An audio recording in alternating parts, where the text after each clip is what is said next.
Welcome. In this video we're going to do a solo playthrough of Dungeon of the Mad Mage board game. So for this adventure we will be mopping up. Following the mysterious pull that has led you here, you have arrived at the infamous tavern that serves as the entrance to the Undermountain, the Yawning Portal. Asking around, you hear that the barkeep, Durnan, is offering a reward for anyone who will clear out a bandit gang known as the Undertakers, who have taken up residence in the dungeon. Recently, they dared to rob several of his patrons, and now he wants them gone. Our objective is to defeat 4 humans, and as with all the adventures, the number of heroes should be 2 to 5. Since I'm playing solo, I will be taking on the role of 2 heroes. For the adventure setup, we'll be using dungeon tiles with the entry well tile to start with, and we've already shuffled the rest of the dungeon tile stack. Special adventure rules: we can take an action to track bandits. We can spend 5 experience points basically to look through the top of the deck until we find a human. When there are 4 humans in the experience pile, we will have completed our mission. And then from there it tells you victory, defeat, and how to proceed with the aftermath. As far as the 2 heroes I've chosen, I've picked Carmack, the half-elf cleric. He's got an AC, or armor class, of 16, 8 hit points, speed of 5, and a surge value of 4 hit points. Special ability of Circle of Mortality. When you or another hero within 1 tile of you is reduced to exactly 0 hit points, roll a die. On an 11 or higher, that hero is reduced to 1 hit point instead. For powers, we start with Blessed Stakes. We get to pick 1 at will, 2 utility, and 1 daily power. So our at will powers are going to be our bread and butter. The items will go to most for attacks. Blessed Stakes, attack 1 adjacent monster. This attack deals +1 damage against undead. Gives us a to hit modifier +8 for 1 damage. Righteous Throw, attack 1 monster on your tile with a modifier +3 for 2 damage. Our daily power is Potent Energies. Each time you roll an 18 or higher for one of your attacks, that attack deals +1 damage. This is in addition to any extra damage for a critical hit. So if we rolled a natural 20, that would give us an additional +1 damage. For utility powers, we have Speak with the Dead. Discard 1 monster card from the experience pile to do one of the following: cancel an encounter card you have just drawn, or reveal all trap tokens on your hero's tile. And False Life, used during your hero phase. Take the 2 False Life tokens, even if another hero has them. These tokens count as extra hit points. And for our utility powers, after we use them once, we'll flip them over after use. For our second hero, I've chosen Atka, the Tiefling Fighter. I have an AC of 17, 10 hit points, speed of 5, and a surge value of 5 hit points. Special powers, a Rallying Cry. When you regain hit points or spend a healing surge, all other heroes on your tile regain 1 hit point and gain advantage. For powers, we'll start with Hellish Rebuke. Also 1 at will, 2 utility, and 1 daily power. Our at will is a Sword and Shield. Attack 1 adjacent monster, hit or miss, encounters deal 1 less damage to you until the start of your next turn. The attack modifier +1 for 1 damage. Our utility powers: we have Renowned Adventurer. So at the start of the adventure, we will draw a treasure card from the top of the deck until we find an item, and we will be able to use that item for this adventure. But at the end of the adventure, we will have to discard that item unless we have already used it. We also have Lucky Charm. Each time you roll a 1, we get to re-roll that die. And then our daily powers, we have Smash and Slash. Attack an adjacent monster, then attack an adjacent monster again. The modifier +8, doing 2 damage on a hit and 1 damage if we miss. And we have Hellish Rebuke. Attack each monster on your tile. Modifier +8 for 3 damage, and also on a miss we will do 1 damage. As for the sequence of play, each round we will have a hero phase, exploration phase, and villain phase. On the hero phase, if we have 0 hit points, we use a healing surge if available. And if not available, our adventure is over. We can move and perform an action, or we can also perform an action then move. The possible actions are another move, attack, disable a trap, or other. Then we'll go into the exploration phase. If your hero occupies a square adjacent to an unexplored edge, we will draw a dungeon tile and place it with its triangle adjacent to the unexplored edge, and draw monster cards and place any trap tokens and monster figures indicated on the new tile. For the villain phase, if we didn't place a tile during exploration phase, or if we placed a tile with a black triangle, we will draw an encounter card. If there's a villain in play, we will activate it, and then we will activate each monster you control in turn order in the order you drew them. So with that, we will go to turn 1. We already have our cleric in place. So for the hero phase, he will just sit there and wait for something. Exploration, at the unexplored edge, we will draw a dungeon tile. We have a black triangle, so we will be drawing an encounter and one monster to place. So for the monster, we have found an Intellect Devourer. And each monster card set up shows us its tactics, how it's going to act when it does attack, its armor class, what we need to meet or beat in order to hit it, and its hit points value, along with special ability, attack modifiers, and what it does for damage, and then the experience it will bring us. So basically, the Intellect devours within one tile of a hero, it moves adjacent to the closest hero and devours their mind, which will be using this attack.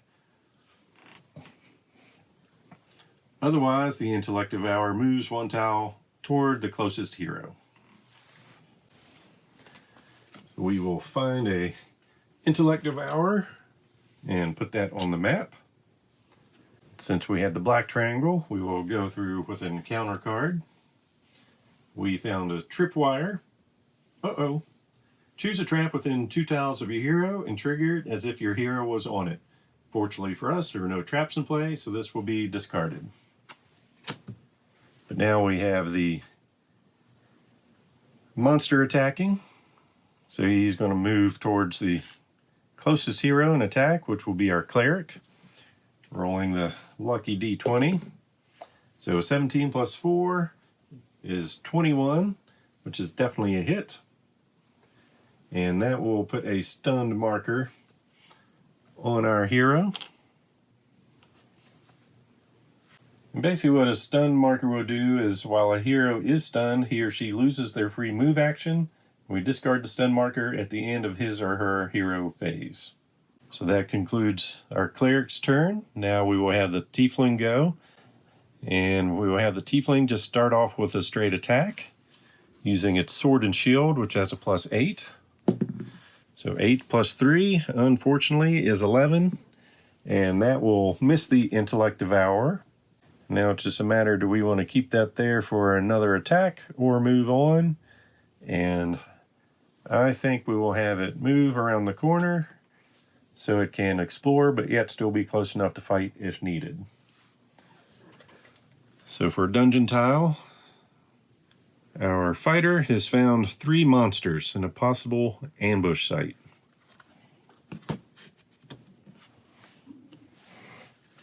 So monster number 1 is a flying sword, armor class of 14, 2 hit points, immune to all conditions, and +8 to attack with 1 damage. Maybe we shouldn't have had the fighter looking. Monster number 2 is going to be a little grung humanoid, but not a human. So we'll place that on the board.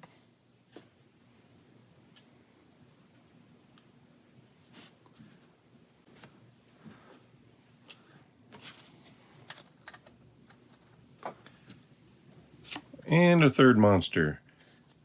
We cannot have 2 of the same monster on the same person, so this card will be discarded, and we will draw another one.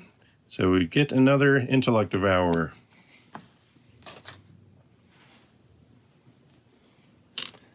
And with 3 monsters in play, they will attack in that order. So for the sword, if it's within 2 tiles, it moves adjacent to the closest hero and attacks the hero with its blade. So we will have its move behind him or her and take a swing with a +8. Well, 19 plus the 8 is overkill, so that's definitely a hit for 1 damage. So we will turn over one of those damage tokens. And then for the grung is on the same tile as the hero. It attacks the closest hero with the dagger, but they are not on the same tile. So if the grung is within 1 tile, it leaps to attack the closest hero with its dagger, then returns to its starting space, effectively not moving. So he's going to jump up here, attack, and then end up retreating back. So it's +5. 14 plus 5 is 19, so another hit. So another damage on our fighter. And now that I'm looking at our fighter, I've already noticed I forgot to draw its treasure card. So we'll go ahead and do that now. Sorry about that. First one's copper, which is not an item. And then we found an unidentified scroll. So instead of using an attack action, shuffle the spell deck and draw a card. Your hero casts that spell.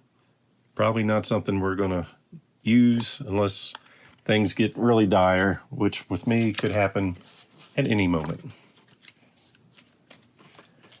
And then lastly, the Intellect Devourer within a tile, so it's going to move adjacent and try to control its mind.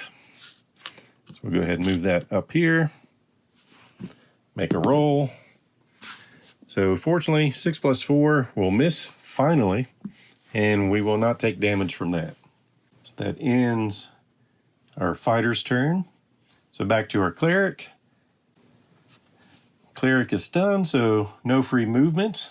So we'll just have it attack the Intellect Devourer in front of it with the Blessed Stake, so attack modifier +8. So 14 plus 8 is enough to hit for 1 damage, which will kill the Intellect Devourer.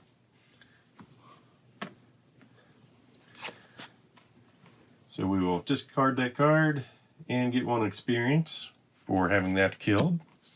And we will also draw a treasure card. So a helpful rune.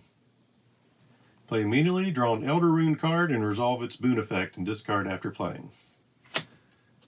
So we've got a Elder Rune boon. Your speed is increased by 1. Discard this card after using its effect. So we can move a little bit farther if only we had a move action to use.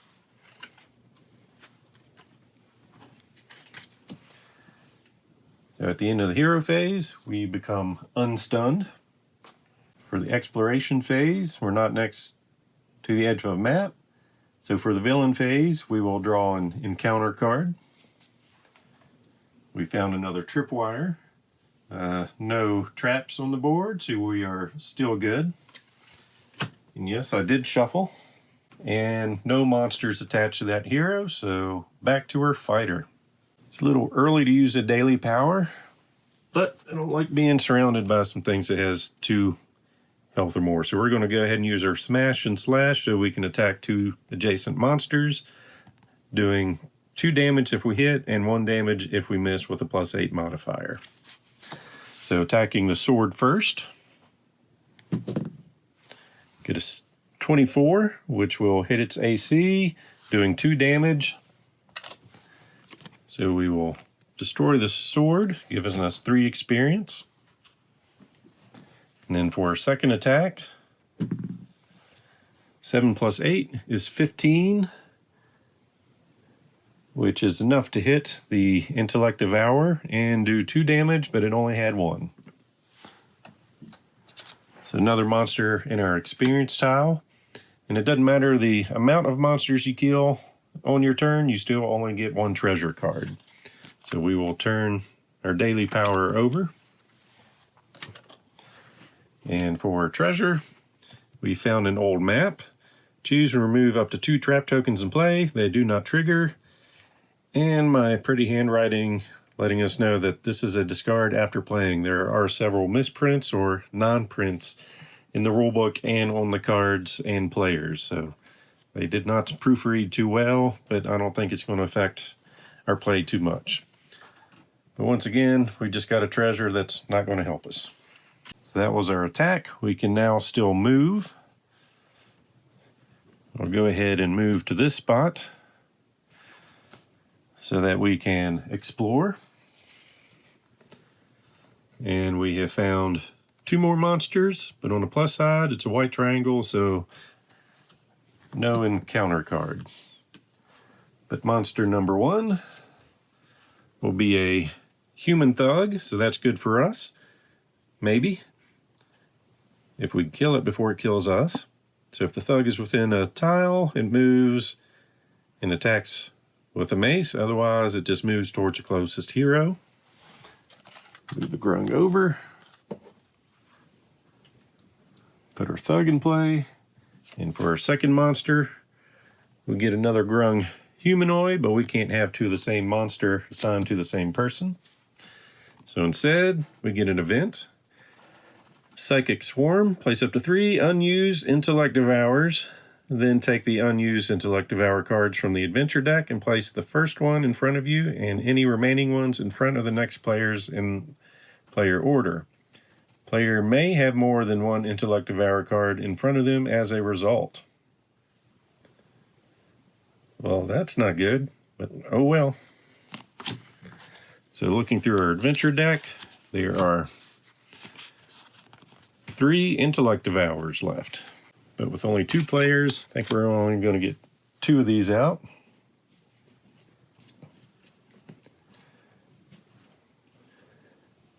So we'll put one with our fighter and one with our cleric.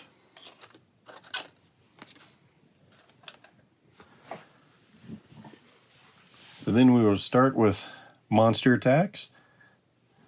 The grung is now adjacent, and we'll make an attack with a +5 modifier. Getting a 12, which will not be enough to hit our fighter. Then on to the thug. He will move adjacent to our fighter and attack with a +6. Getting a 1, so total of 7, which will miss. And now the Intellect Devourer that's attached to us will attack. Getting a 17 +4 for 21 to stun us. And that will also activate the other one, which will attack that cleric. A 4 +4 is 8, which will miss. So back to our cleric. He will swing at the Intellect Devourer in front of him. Getting an 18 +4 for 22. And with his special Potent Energies ability, that will do 2 damage, but that's overkill. So he will go away. We'll get another experience. And a treasure card. So a Mace of Disruption. Used instead of an attack action. Attack 1 adjacent monster. This attack deals +2 damage to undead. So that fits well with our cleric. +8. +1, so a little bit better than our blessed stakes. And then for movement, 5. 1, 2, 3, 4, and 5. And no monsters attached, but did not flip a card, so we will get an encounter. So we have a Piercer attack. Attack your hero. So +8 on our cleric. 9 +8 is going to be 17, which is 1 higher than it needed to hit. So our cleric will take 2 damage.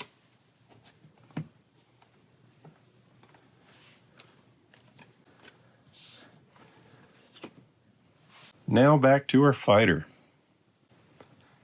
who is surrounded and stunned. I believe the biggest threat is the Intellect Devourer, but I am curious what the spell will do. Let's see if we can get lucky and draw into a multi-monster attack spell. So our fighter is going to use an unidentified scroll just to see what'll happen. We'll see if this hurts us or helps us. Always nothing like experimenting, so we've shuffled our deck here and thrown out the card. So drawing a random spell, we have found an Ice Storm. Choose a tile up to 4 tiles away from the caster. Attack each enemy on that tile. The monster caster targets the tile with the most heroes on it within 4 tiles of the caster. Alright, so we will choose the tile we're staying on. We have +6 attack, does 2 damage, and even with a miss, we will do 1 damage to each monster, which will be enough to kill all the monsters on our tile. So not that it matters, but we will go ahead and roll anyway, just so we can say we did. So we got a 16, which will hit both the Intellect Devour and the Grung, killing both of them.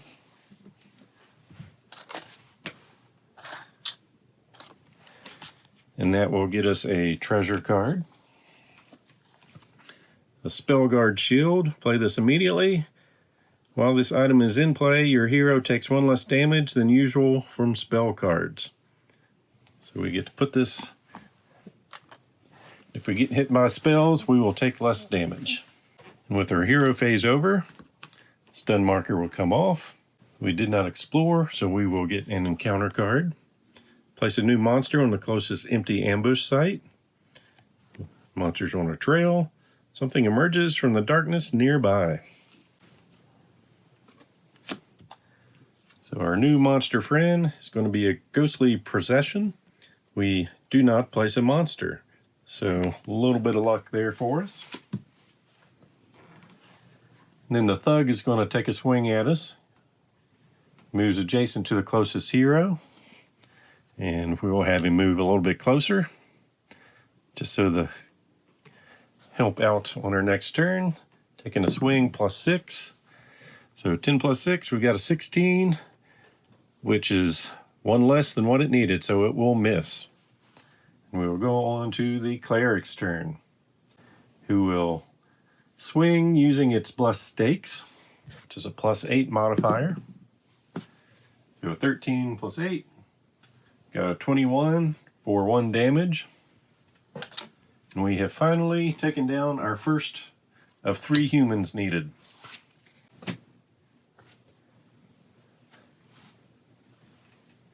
Remove him from the board and see what treasure. A Ring of Evasion. Play immediately. While this item is in play, your hero takes 1 less damage than usual from trap tokens and trap cards. So our cleric has just become our trap person. And then for movement, we will have him move up here to be adjacent to that edge of the tile to explore. We found a hidden outpost. Heroes who end their turn here do not have to draw an encounter card, even if they do not explore a tile. And our cleric is going to find 2 monsters. Monster 1 being a thug leader, so we've got a nice another human in there, which is always good. In this adventure, anyway. And an undead shadow. Shadows within 1 tile of a hero. Moves adjacent to the hero. Within the lowest AC, within 1 tile. And tries Strength Drain. Which gives us a weaken token.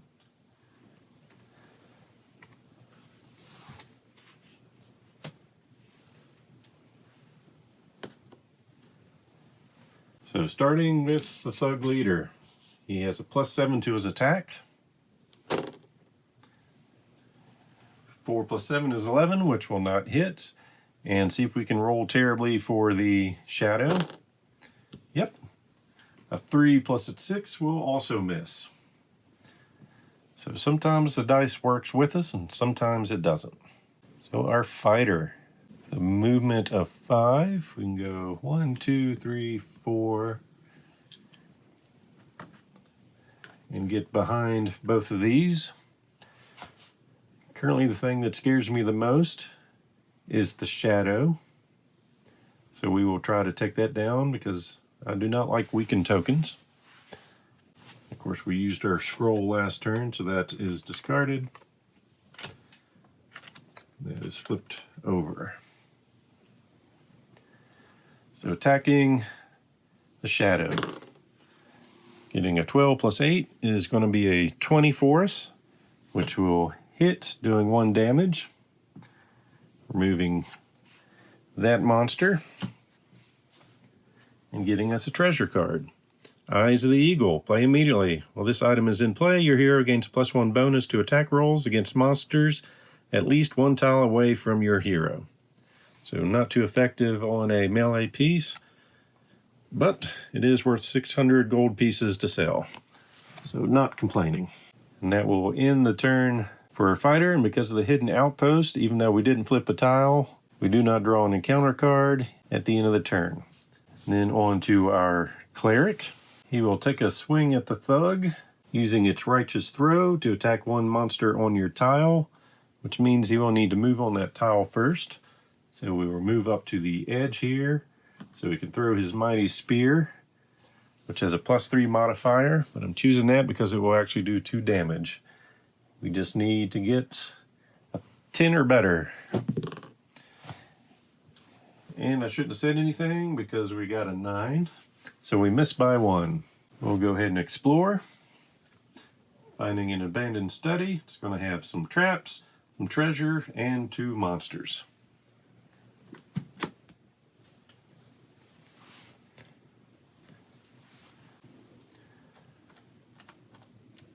So 2 trap tokens.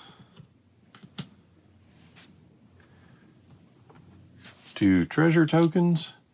And then monster number 1 will be a flying sword.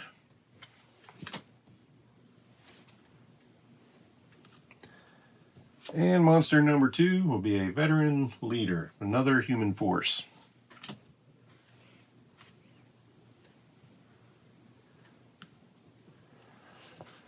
Now the attacks. Our poor cleric's going to get ganged up on. Thug moves in, takes a swing. 9 plus 7, 16, exactly what it needs to hit, doing 2 damage. Cleric is not feeling well. The sword is already adjacent, so it will just stay there and take a swing. The +8 modifier, getting a nat 20. To the best of my ability, nat 20s do not give +1 damage when it's a monster on a human, so cleric will just take 1 damage from that. And then the veteran leader, getting 7, so hitting a 15, which will miss. So on to our fighter. Everything on the board has 2 health, and our fighter right now can only do 1 damage. Unless you use Hellish Rebuke, but that's for everyone on your tile, and that's not going to work too well for us. So he will just swing the human here. Yeah, we got lucky, a nat 20. So we'll do 2 damage, killing this thug. So we now have 2 of 4 needed for our humans. And for treasure, I have Potion of Healing. Your hero or a hero adjacent to your hero regains 2 hit points. So we'll just hold on to this a second for our movement. We will move up a couple spaces, hand it over to our cleric to heal for 2. Tastes like cinnamon. So we'll heal 2 damage on our cleric. And since we are still on the hidden outpost, we will not trigger an encounter card. So back to the cleric's turn. Just in case things go bad for us, we'll go ahead and use this ability to take 2 false life tokens to basically increase our health by 2.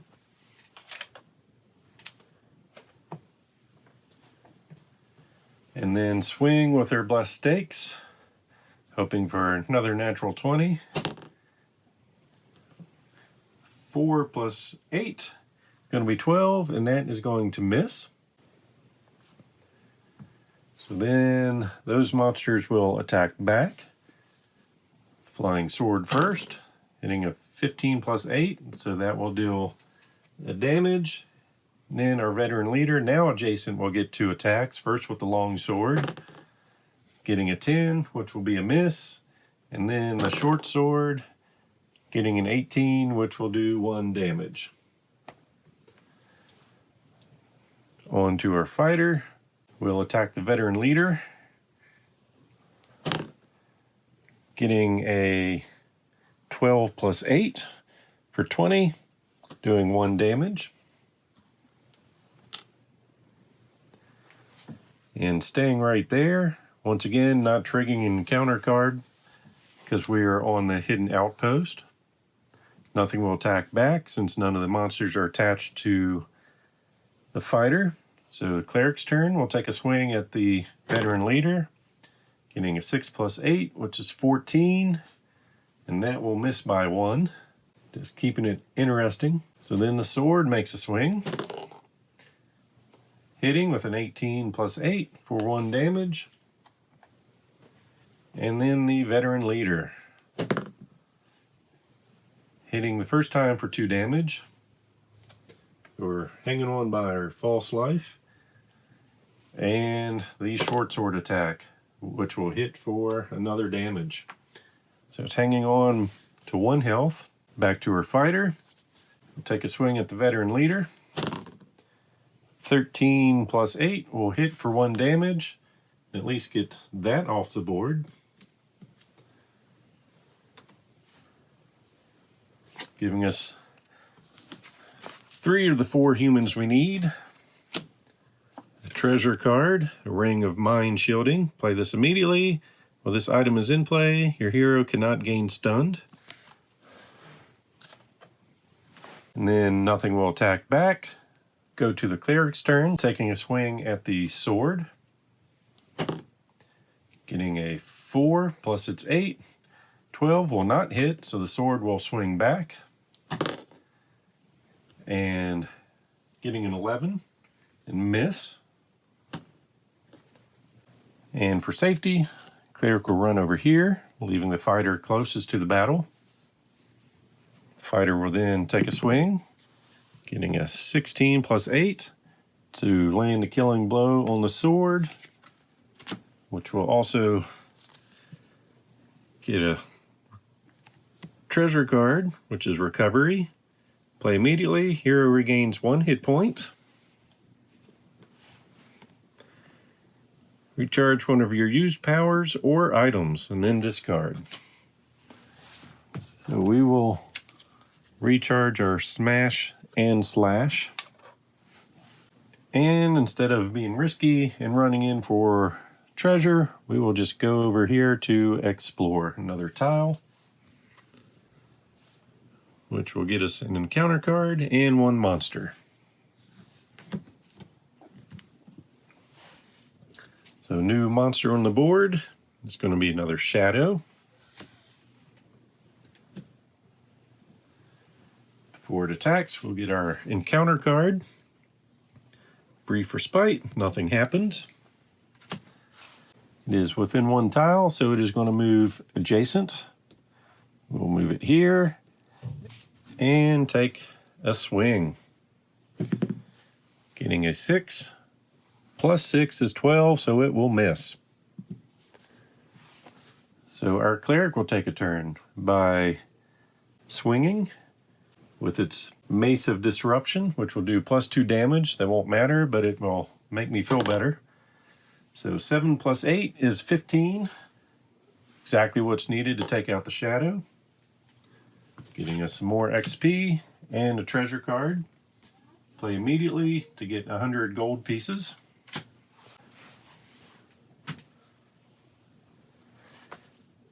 And since he's still on the hidden outpost, we are not hurt by not exploring a tile. So for the fighter's turn, just going to run over here and explore. Finding the ossuary, which will give us 1 monster. But we do have a black triangle, so we will get an encounter. But we are getting the veteran that we so want.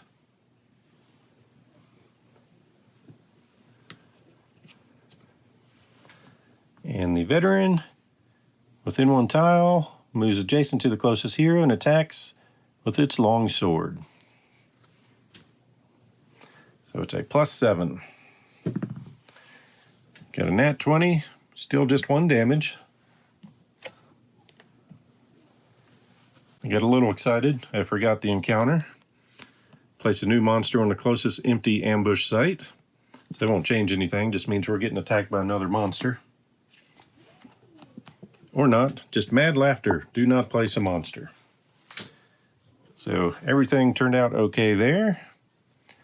That will end the fighter's turn. And now the cleric, hopefully running over and throwing in the final blow to win this adventure.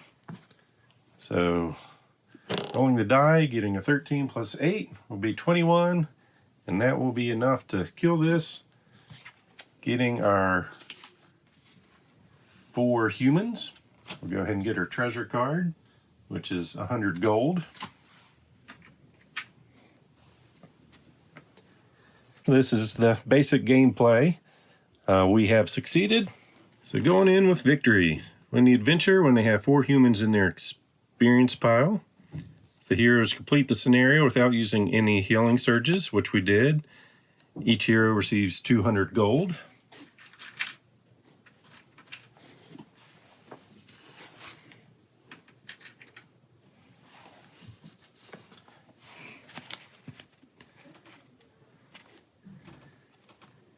If we used at least 1 healing surge, we would get 100 gold each.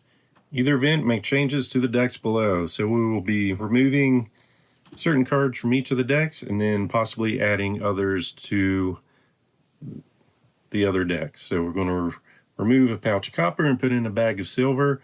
Monsters, remove a mad laughter. Counters, remove a brief respite. We've seen both of those, and basically they were no impact. So that means the deck will get a little bit harder.